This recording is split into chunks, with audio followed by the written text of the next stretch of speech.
Hey coders, welcome back to Scalier, and today's video is part of our DSS series Scales.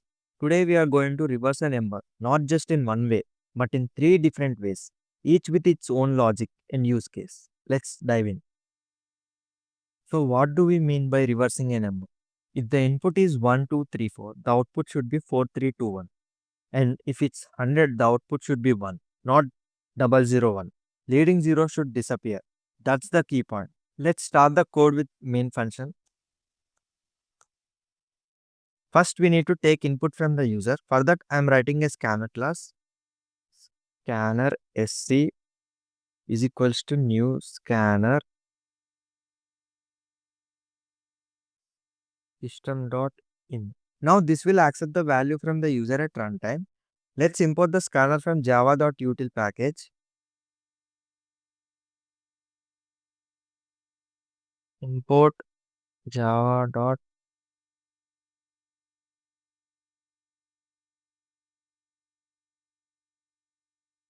After that, let's write a print statement. Enter a number.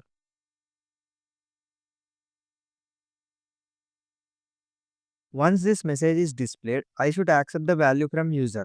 Now let's create an integer variable called as num. Int num is equals to sc dot next int.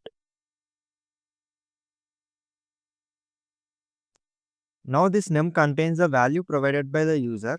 After that, I need to reverse this number. Method 1 is the classic approach. We are going to use a simple while loop and modulus operator to reverse the number.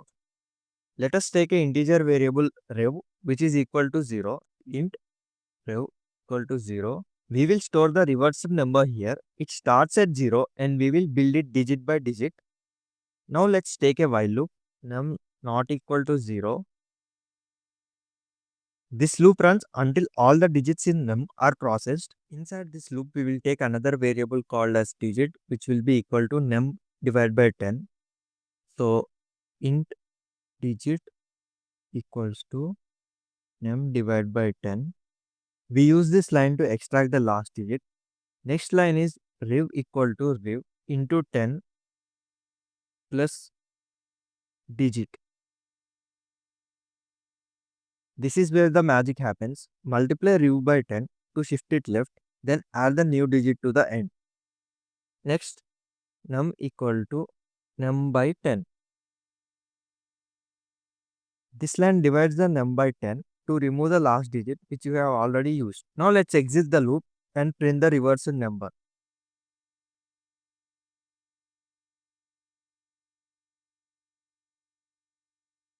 Reversed number is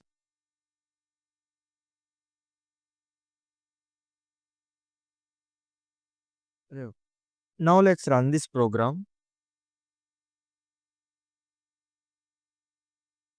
It is asking a number. Here I am providing a number called 1, 2, 3, 4. Reverse number is 4, 3, 2, 1. So what happens here is num which is initially 1, 2, 3, 4 is divided by 10. So what happens here is num which is 1, 2, 3, 4 will be divided by 10 and we get 4 as remainder. So 1, 2, 3, 4 divided by 10 we get 4 and here in this line rev which is 0 will be multiplied by 10 and again the digit which is 4 will be added. So we get reverse as 4 and again the num which is 1, 2, 3, 4 will be divided by 10 and we get num as 1, 2, 3. And this 1, 2, 3 again will be divided by 10, 1, 2, 3, percentage 10. Then this value will be 3 and again in this loop the reverse value is 4. So 4 into 10 plus the digit which is 3 which will be 43 and again after dividing the num by 10 we get num as 1, 2 and again if we perform this operation 1, 2 by 10 we get 2 And if now the reverse value is 43, so 43 into 10, the digit is 2, so answer will be 432. And again, num divided by 10, it will be 1, which is not which is greater than 0, not equal to 0. So again we perform, again the loop runs. 1%, 10 we get 1. Here 432 into 10 plus 1, which will be equal to 4321, and 0 by 10 will be 0. So number is equal to 0, the loop ends, and the reverse of a number will be printed. The time complexity of this method is big O of n, where n is number of digits in a number. Each digit is processed once, so it is very efficient. But there is a risk of overflow for reversing large numbers. If anyone knows how to handle this situation, comment down your approach. Method 2 is using StringBuilder class. First, I will create a StringBuilder class object SBL. StringBuilder SBL equals new StringBuilder. Now I am going to write a method SBL dot append num. Append method will append our number to num. Now our variable contains num value. Simply we can use reverse method to reverse our number. SBL dot reverse.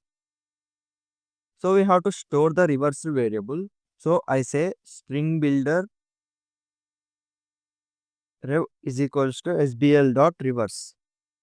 Now let's run this program. Here it is asking to enter a number 1, 2, 3, 4. The reverse number is 4321. For method 3, let's create a static variable to store the reverse number. Static int rev is equals to 0. Now let's write a function to reverse the number. Static void reverse int num. In this we will write a if condition to check the number if it is less than or equal to 0.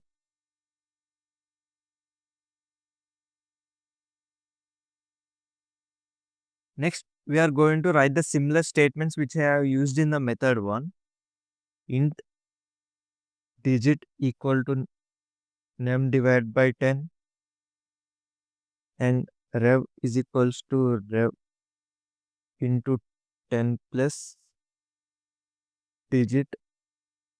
Now let's write a function calling itself reverse of num by 10, and in main function let's write a function call reverse of num. So now let's run this program. It is asking us to enter a number 1, 2, 3, 4. The reverse number is 4321. This method isn't necessarily the best overall, but it shines in specific scenarios. Let's say your interviewer asks, can you do this without a loop or string function? Then you can ace it with this method. So that wraps our deep dive into reversing a number. Not just one way, but multiple ways. We have explored the classic loop method, the quick and easy string trick, and the elegant recursive approach. Each method has its own strength and trade-offs. Whether it's speed, simplicity, or showcasing logical thinking in an interview, remember, choose your method based on the context. If you are aiming for performance, go with the loop. If you are scripting or working with user input, strings are super handy. And if you are learning recursion or cracking an interview, the recursive method really shines. Ultimately, mastering these different approaches doesn't just help you to reverse a number, it helps you to become a better program solver overall. If this video helped you, don't forget to give it a like, drop a comment with your favorite method, and subscribe for more practical coding breakdowns. We are just getting started with the real world DSA, simplified and demystified. Turn on notifications so that you never miss the next video. And as always, keep coding, keep climbing. See you in the next one.